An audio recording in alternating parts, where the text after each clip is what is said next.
Hello, I'm Tony Guida. This is My New York. The single largest expansion of voting rights in this country came 100 years ago with the passage of the 19th Amendment to the Constitution, women's suffrage. Recalling its rollicking history this centennial year is both fascinating and instructive. The battle for women's suffrage offers important lessons as we approach a presidential election that is rife with efforts to suppress voting. Who better to discuss suffrage and the miles yet to go than Gail Collins? Her series of captivating books charts the progress and the regression, the tumultuous history of America's women. Gail Collins, next.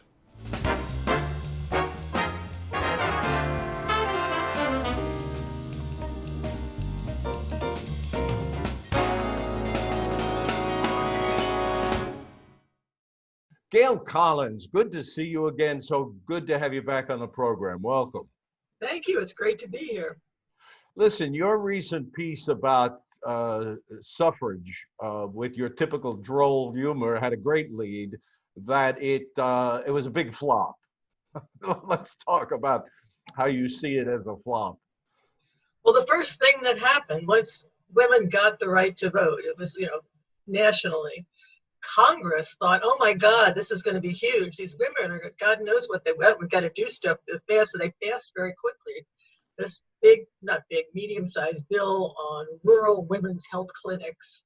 And the doctors hated it because it was socialized medicine. So it's a little controversial, but they all got up and said, one of the congressmen said, this is just something old maids care about. And then somebody else jumped up and said, the old maids are voting now. We have to do this. So it was great for their moment there. But then it turned out nothing happened. Women went to vote. The first election they voted in, they elected Warren Harding with her husband president, one of the worst presidents ever. And after a few years, Congress repealed their health care bill because they realized women weren't paying any attention to this stuff. Yeah. Well, there was this, operating idea behind the whole concept. So the women's vote would change the nation. Didn't seem to do that, at least not in the beginning. No, yeah, the thought of the great leaders was this would elevate the nation and we bring in all this great new stuff. And it turned out that although most women liked the idea in theory of being able to vote, they didn't have a new agenda apart from their family's agenda, whatever their class and ethnicity and whatever were. Except, one person who I was reading about the other day who thought it was just a terrible idea, suffrage, was young Eleanor Roosevelt. Because they thought about voting as going down and then all the parties came out with liquor and bought all the men's votes, and then everybody got drunk and ran around town and caused fights. And that was their vision of election day. And nobody wanted to do that. It was very. I'm sorry, a vision of a male activity, rowdy and not something they wanted to be involved with, I guess. Yeah, and the one issue women did universally almost care about was prohibition. They really wanted prohibition because that was what happened to all the poor women's money, and the husbands drank it up, and the husbands at home went to their clubs to drink, and the wives didn't get to go because women didn't drink. So that whole thing was a very big deal. Getting prohibition, a terrible, terrible idea, was the only really big piece of agenda when women got the right to vote.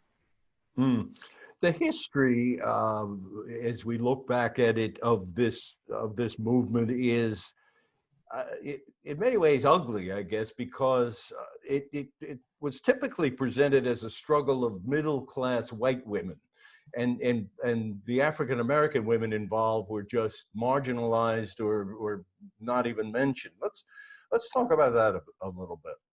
Well, it's after the Civil War, women, that sort of little high-end class of women who went out and made speeches and worked and had clubs and tried to reform the world. A lot of them cared a lot about abolition, and they fought for abolition, ending slavery. But once that happened, once Congress ended slavery, put black men in the Constitution, no women were there. Women didn't get the right to vote. Black men got the right to vote after the Civil War, but not women. And that just drove a lot of the older white women who had been working on this issue crazy. It was sort of nasty for a while. And then as time went on, as women started working again in new groups for things, getting things done, a lot of the national groups were afraid of the Southern women. Democratic women were afraid if they did anything that was useful for civil rights, the Southern women would come in and screw things up. They would be angry. It was like no different in many ways from what was going on with men. It wasn't any great, women getting the right to vote was not a great liberation for Black women at first start. You know, it's interesting that just a couple of weeks ago in Central Park, they finally erected a monument to women rights activists and suffrage activists, and it depicts Susan B. Anthony and Elizabeth Cady Stanton and Sojourner Truth all together in that really very beautiful monument. I don't know if you've seen it yet. They couldn't afford to have 2 monuments or 3 monuments, so they're going to have one with everybody in together. Yeah. You know, you talk about people, African-American women excluded. I was just reading the other day about a woman right from here, New York, Brooklyn, a woman named Sarah Jane Smith Garnett. I don't know if you're familiar with her, but she was the first Black principal in New York State. This is the mid-19th century. And she founded an equal justice league for Black women who were fighting for suffrage. Yeah, that's one of the great things about now. We've gotten past sort of the first part of all this stuff, and you're able to go deeper and deeper in and find all these stories and all these heroines you had no idea even existed before. It's great. Yeah. Well, you know, as an interesting footnote, I suppose we should mention that in 1920, the 19th Amendment is passed, which I want to talk about in a minute, but women already had the right to vote in 15 or 16 Western states. Yeah. How did that come about? The great rule about anything in our history having to do with women's rights is that any place where there are no women, women get all kinds of rights right away, and there were no women. You're saying it was like a tourism thing? You know, if we give women the right to vote, more will come? The local newspaper in Wyoming, the Cheyenne paper, said, we believe now that women will be coming here and wanting to come because we're giving them the right. They gave them every right you could think of in the world, the right to own property, the right to equal pay, just because there are only like 6 of them in the entire state. So they were very, very popular. Once you look on the East Coast, where there were more women than men in some cities, it was exactly the opposite. Yeah. Let's talk about the 19th Amendment and its passage. Tennessee was the final vote. And that, I love this story, this tumultuous, battle centering around a 24-year-old kid who seemed to be something of a mama's boy. But he was a mama's boy. He was very proud of that. His name was Harry Byrne. He was from East Tennessee. He was early in Congress, certainly. That you have to envision kind of, you've been to state capitals, wherever you go in a place like that, things are kind of crazy. But this one was worse than ever in Tennessee. All the liquor lobbyists were there desperately lobbying because they were the highest degree of desire to kill women's vote forever, because they knew prohibition would come if the women got the right to vote. So you had all these liquor lobbyists there in Tennessee handing out free samples right and left all day long. Everybody is completely swacked, and they're staggering around. They're down to the end. They've gotten it through the Senate. It's going to the House. It looks like it's a 1-vote loss for the women in the House. It's like 1 vote. That's a tie vote, so they'll lose. That's all they got, and everybody's down. And they get in there and they start to vote, and Harry Byrne, this young guy, very young guy, gets up and says, Mr. President, I'm wearing my thing saying I'm not going to vote for women's suffrage, but I got a letter from my mother saying, be a good boy and vote for suffrage. And a good boy always does what his mother says to do. I'm changing my vote. And that's how we got suffrage in the Constitution. They were using blackmail, they were using bribes, they were using everything they could to turn this thing around. And am I correct that Tennessee actually did try to repeal it and did for a moment actually succeed repealing their own vote in favor? you can't stick with Tennessee too long without losing your mind entirely on this thing. But bottom line was Harry Burns' mother won the day. That's what I'm going with. Would you say it was in the 20th century, the early part of the 20th century, obviously, that this became really a mass movement in the United States? I mean, you had wasn't that a big suffrage march in 1913 or something? It was during Woodrow Wilson's administration that you got really this very intense writing up right toward the end. And Wilson was a guy who thought of himself as very attractive to women of his class, you know, and he was a snob in many, many, many ways. But suddenly these women who were women of his class, some of whom he knew, are not only out there marching, they're doing civil disobedience. They're forcing them to take them off to prison. They're doing hunger strikes in prison. They're being force-fed. These are, I mean, this would be normal if it was poor women, but these are ladies from his neighborhood. And it just drove him completely, utterly crazy. And that was sort of the moment when everything tilted, thanks to the women going on a hunger strike. That was the ending article there. There's just a marvelous anecdote you include about Wilson, whose wife had died earlier, and who was apparently courting a different woman. And yeah. Anyway, tell us the anecdote. Well, I must say, I threw that in there, Tony, just because it was so much fun. I mean, this great moment of suffrage is going on, but in the meantime, back at home, Woodrow Wilson is having all of these sex issues with his lady friends. And his first wife had died, and he was in love, and his supporters didn't want him to marry the second woman because they were afraid that the women, when they had the right to vote, would be very angry at the idea of somebody supplanting their first wife really right away with another wife. So he was supposed to not mess with these things. So they were having a private affair, and everybody in Washington knew about it. And Murray Kempton, who you remember, was one of our old friends from back in the day. One of the greats. He really loved Murray. He told me once that when he was a kid, which, you know, been back in that moment, that his mother told him that when he proposed to his second wife, Edith, that she was so excited she fell out of bed, and that was the joke that went around among the women. Oh my God, she was so excited she fell right out of bed when she told him that. Well, I thank Murray for that. It's a wonderful anecdote.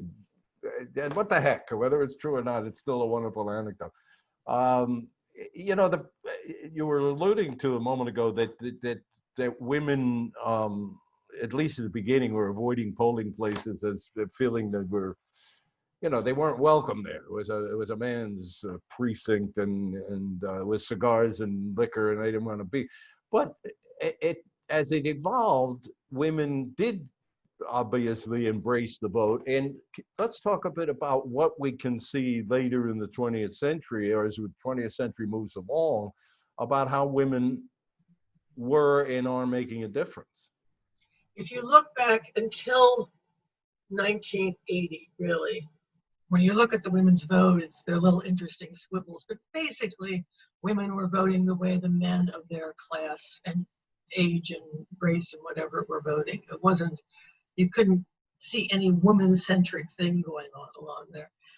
But then suddenly in the 1980s, the gender gap arose for the first time. For the first time, you saw a distinction in voting between men and women.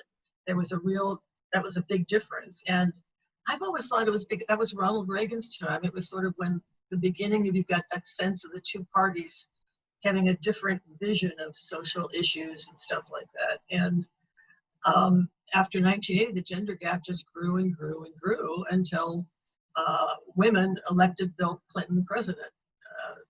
Men voted against him as a group. But so it took a while, but right now there's a big difference. Often, if you look at the differences right now on Donald Trump, you will see that the reason Donald Trump is in big trouble is because his women approval ratings are so bad. Men, especially white men, seem to prefer the Republican candidate, whoever he might be, and women are more amenable to the Democrat. Is that a fair Yeah, assessment of, and let's say, the last 20 years? there's also an important difference in race. The reason that women vote more than men is because Black women are very often very eager voters, and Black women vote a lot more than Black men do, and that tends to really push the differences up. And we all saw in Alabama in that Senate race, you'll remember when Doug Jones was running, this Democrat that nobody had ever heard of, against this Republican who had a record of hanging out with young women in shopping malls. It was not very pleasant. And it was all Black women. Black women carried that day. They turned out in massive numbers, and they were the ones that made the difference that astonished the country with, in Alabama, this Republican is getting thrown out by this liberalish Democrat. Yeah. What do you see? I mean, you touched on it, but we've got a huge gender gap, it would appear, as we head into this election. And how energized do you think women are, given the stakes, white and Black women? Well, there's a lot about Donald Trump that irritates women more than men, I would be willing. Although we know a lot of men who are very irritated by Donald Trump. That's an understatement. Can I just throw that in? You're right. Irritation is like teeny weeny, what we're talking about. But that's what, they're just everything about him. I always used to think back when I first started looking at elections that women, when it came to candidates, hated men who yelled, because they reminded them of their husbands or boyfriends when they were having a fight or something. But it was just something about yelling men that just drove them crazy. And I always thought that Ted Kennedy had a problem with that when he tried to run for national office. But when it comes to yelling men, there is nobody who can compare with Donald Trump. And if I'm right about the yelling men syndrome, he's got it wrapped up. I wonder, in the face of all that's been revealed, even recently, the stuff we learned from the family secrets, is Trump's attempt to ignore all that and weaponize the protests as, try to be the quote unquote, law and order candidate. Is that in your mind, a sufficient way to combat what's going on these other fronts? Well, if you look back at history, you find that in general, people don't vote about personal behavior. If you've got somebody who's doing bad things that really drive you crazy, in fact, frequently, once or twice anyway, I've found candidates for Congress who were running on an anti-abortion platform, who had had abortions in their past. And sometimes the people didn't care. They still went out and voted for them because they really didn't care about the guy.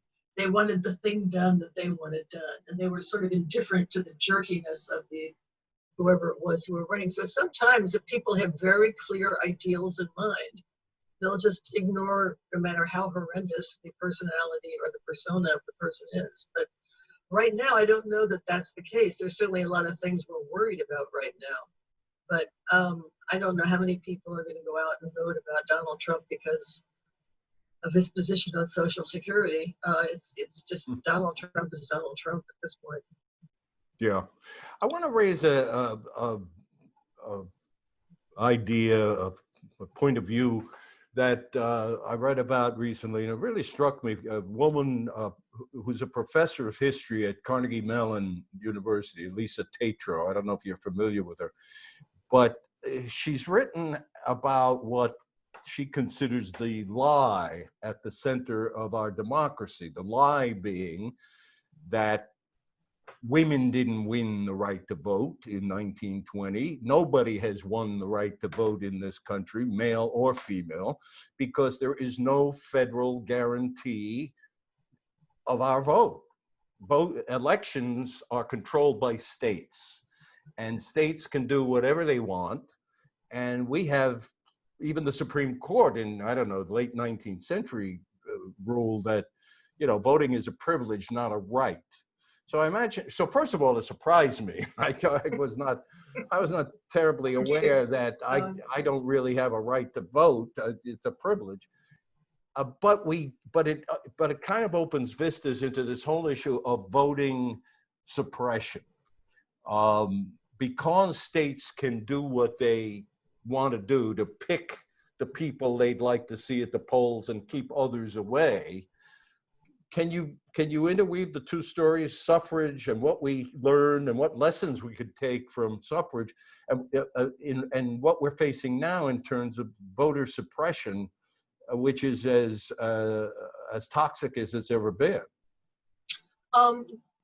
The big issue of voter suppression in most places, by my lights anyway, is not so much the idea that there's somebody trying to keep you from going to polls, that if you go there, you're going to feel threatened or that somebody's going to yell at you or whatever. It's just that they don't make it easy. It's not easy to register to vote in many states. It's a little complicated, and how you get there and where it is, and you don't automatically get a ballot. There's a great difference between states and how easy it is. In some states, you register very easily and then ballots come to your house and off you go. But in New York, it's terrible often just because it's New York. I've always thought we were so lucky that we have so few contested elections here. I mean, if the country was waiting on New York to decide who was going to be the president, we'd be here for 2 years because it takes so long to get the votes counted and squared away and get everything fixed. I mean, you know what it's like down there sometimes. Well, we just saw that with the congressional race on the Upper East Side. A primary, Carolyn Maloney, the longtime incumbent. It took, I don't know what, 6-7 weeks after that primary back in whenever it was, July or something, to actually be able to declare she had indeed held on to her seat. And yes, I agree with you. Our voter system in New York is dysfunctional and has been forever. And apparently, nobody seems to want to change it or make it any more efficient. But why should they really? Who's running this stuff? It's the elected officials who make the rules. Why would they want to change things to make it easier for other people to become elected officials? We're facing an election that's going to be largely mail-in. I think there are lessons for us here. I'm not quite sure what they are. There are many lessons for us there, but the interesting one to me is always that it's not the big dramatic movements that screw you up on things like this. Well, in New York, they don't start counting the mail-in ballots till the night of the election. Oh my gosh, in heavens. It's going to take them 27 years to get them all counted, and they'll have to recount them 12 times. And if we were the state that we were waiting on to find out who won the election, it would be, in fact, 2 years from now. But luckily, we're not. But still, other states, you're going to find the same thing happening that are much closer and more important. And I just can't imagine. It could be months before you could really get, unless there's a very large margin. But if it's a close election in those critical states, it could go on for a long, long time, which would not be good. Yeah. Given the landscape, do you think there's any groundswell or any interest in perhaps a constitutional amendment to make voting federal? In other words, that we have a right, we have a federal guarantee of being able to vote. Is that too big a political lift, a constitutional amendment? Well, it's certainly worthy. It is the biggest political lift in the world to get things passed by legislators, elected officials, which would have to be the beginning of this, which makes it more difficult for those elected officials to keep their seats. And it's anything that says, okay, we're going to do more of this, we're going to get more chances here, we're going to open this up. All they can see is their home district or maybe their state and what other towns there are in the state that are close that maybe would go the other way.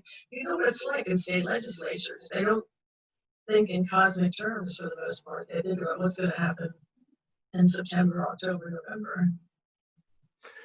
Let's wrap this with just a quick snapshot of women's progress. I mean, how would you look at the landscape? How would you assess the landscape in terms of female candidates and female elected officials on local, state, national levels? But we've got about a quarter of Congress now is female, and that's going to go up. And we've got very potentially a female vice president coming up. I think all this stuff goes back, as almost everything does in the end, to matters of economics. Once women were forced, really, after in the 70s when the economy fell apart, to go to work to help support their families. Once you hit women working out of the home, suddenly everything about women became more important and more significant. And the way you judge women became totally different. And I always tell the story when I went to school in Connecticut, and I asked this group of boys, I don't know how I got to them, with the community college. I said, what's the most important thing for you in a mate?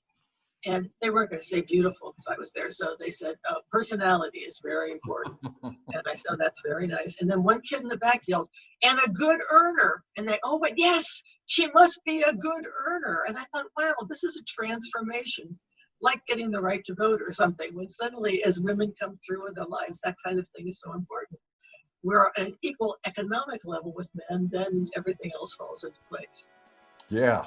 Well, maybe I can see T-shirts for the young crowd, young female crowd. I'm a good earner.